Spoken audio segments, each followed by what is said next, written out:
city, and beyond that, every particular area of the city. So it's a much more difficult problem that way. And the other thing I would draw attention to is that given that we're talking about an anarchist society that's not going to have an organized military and that would be acting in their own defense, that much of this would be people who actually knew the area that they're defending, since they're not going to be going overseas and attacking like areas they're unfamiliar with, and they're going to have all the advantages that come to come with that, which is the they reason have a little bit more at stake. Yes, exactly. And what I was going to say is, I mean, you look at historically, that's been the case that the people who have more at stake and the people who know the area better have a large advantage there. That's why the American revolutionaries were able to defeat the strongest military in the world at the time, the British Army. And that's the reason that the United States had, part of the reason at least, the United States had as much problem as it did in Vietnam, despite obviously being a much superior military. It's part of the reason that the Soviets had such a problem in Afghanistan, that it's the people who are actually on the ground and know what's going on there have more at stake, and they also are better able to use the terrain and so on and so forth. And one final thing of consideration, since I think most of the people listening here are Americans, is, and I think this would be the case probably in any society that went fully stateless, but especially in America where there's already a culture of it. I think, sometimes people tend to downplay the seriousness of a comment like this, but I do think the fact that there's a large gun culture within the United States is a positive thing for this. I can't imagine trying to take over an area like the United States with as many people as exactly. Yes. Yeah, and I think was it Japan or China that said something to the effect of not wanting to attack the American mainland because behind every blade of grass there's a guy with a gun. Exactly. I feel like I've heard something like that with regard to Japan, and I mean, just imagine that plus what I said about having to conquer every particular area. Right. So, yeah, I think those are the strongest considerations in favor of anarchism on that question. And dealing with groups of people in these areas that are all very proud of where they come from, and yeah, exactly. They're gonna have a fight on their hands. I mean, if they bring nuclear weapons into it, then there's going to be a big problem there. Right.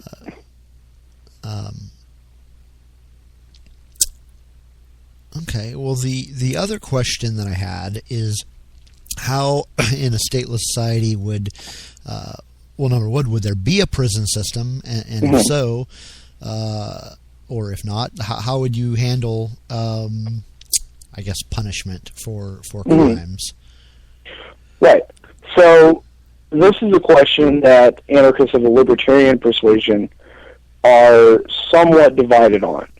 And there have certainly been anarchists who believe in a role for something that they call a prison system, but it's unclear to me how that would pan out. And the reason I say that, and the reason I'm glad that I don't think that a anarchist prison system would pan out, is because I cannot personally find any defense for the criminal justice system as we know it in its use of prisons and its punitive model of dispute resolution. And to give a better example, a better explanation of what I'm talking about, so there's different ways you can look at crime, and that you can look at acts of aggression and against people. Okay. One way is the way that we look at in the civil system, which is I do something against you, and therefore I committed a tort, and therefore I owe you a certain amount of money in restitution, or I have to make some kind of alternative arrangement that in lieu of either part or all of the money that I owe you. And that view looks at it as there's a victim, and the victim has to be compensated. Right. So that's already the way we view the civil system. Right. Now, what's interesting is that there's this complete disconnect from the way that we view the criminal system. Something that David Friedman, Milton Friedman's son, a very famous libertarian anarchist author, likes to say is that it's technically impossible within criminal law to be the victim of a crime. And the reason that's the case is because crimes in criminal cases are not victim-centered. That the idea is not I commit a crime against you and then I have to make amends for what I did to you, as much as it is I commit a crime and this harms society, and therefore I am guilty for what I have done to society, and therefore I need to be punished by society. This is why, for example, we have district attorneys, and it's why district attorneys are able to press charges on people even if the victim doesn't want them to press charges. And it's also why we do punishment, because instead of restitution for these cases, because it's more about kind of punishing someone who for their sin against society rather than trying to make amends to a victim. Yes, exactly. Like a very communal. I think, and what a growing number of libertarians, anarchists think, is that the proper way to handle cases of crime, acts of aggression, is the way that we already handle it through the civil system, which is to say it has to be 100% victim-centered, and it has to be restitution-based. The only thing that I think you can legitimately use violence for after a crime has already been committed is either ex post facto is in order to get restitution to the victim of a crime, and that's only the case if the victim or the person acting on behalf of the victim wants you to.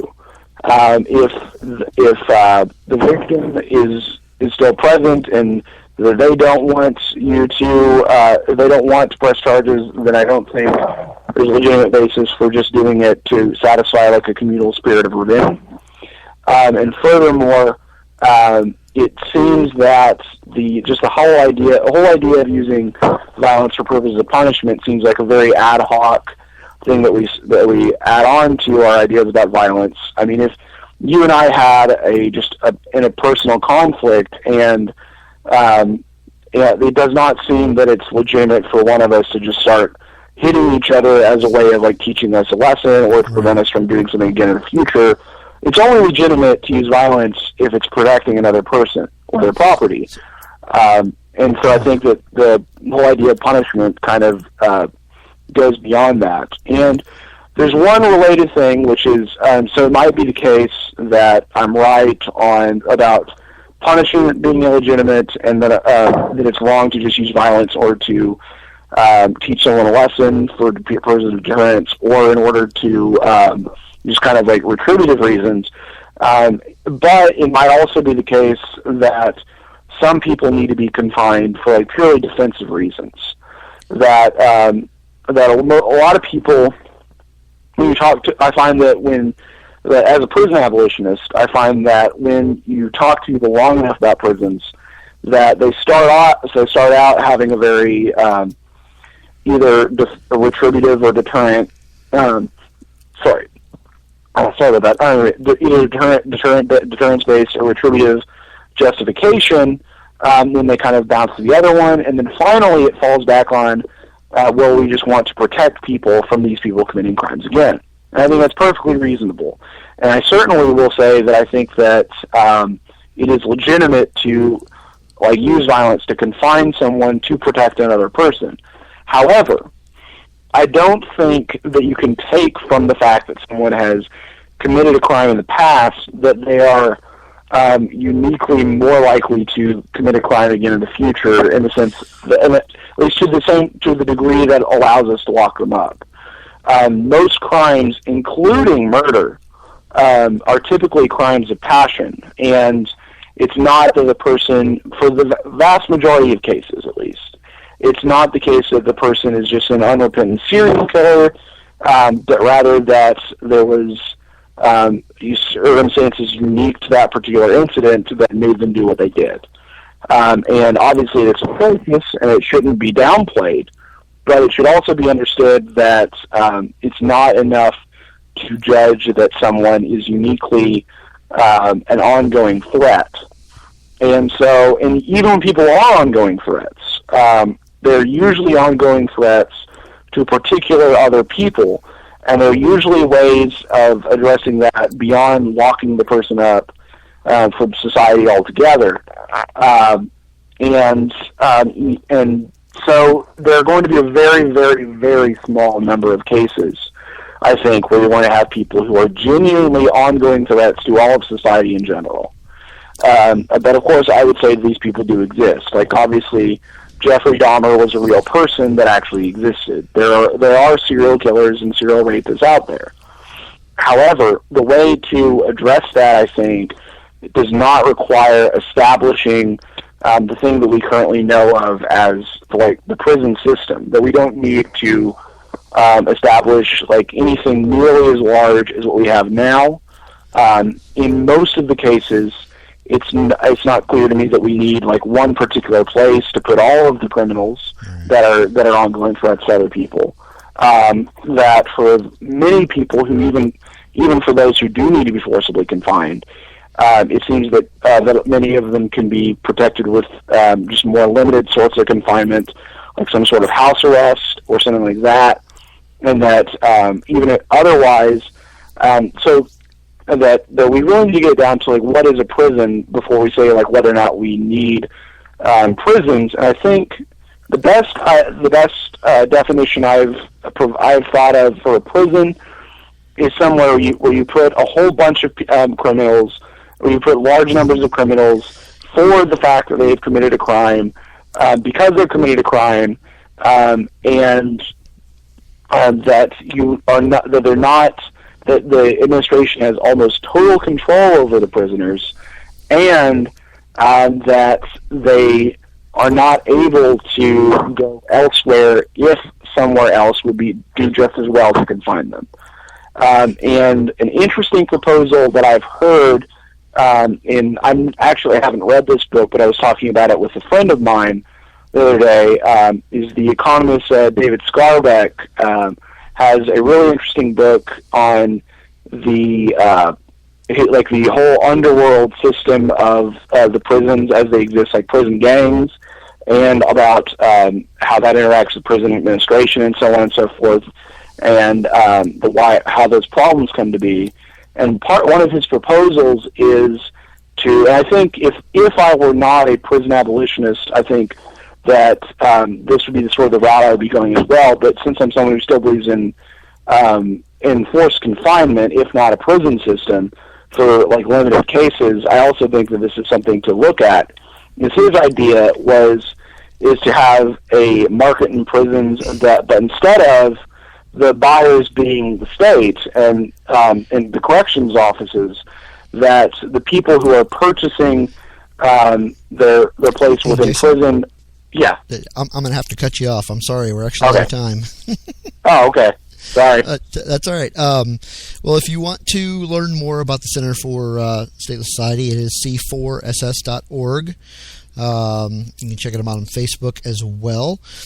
And I do thank you for coming on the show. We'll probably have to have you come on again so we can talk some more about this. All right, sorry about that. All right, sure. All right, well, good night, folks. This is Steve Long. You've been listening to Liberty Unfiltered. Coming up next is Modern Comments with Amy. All right, see you.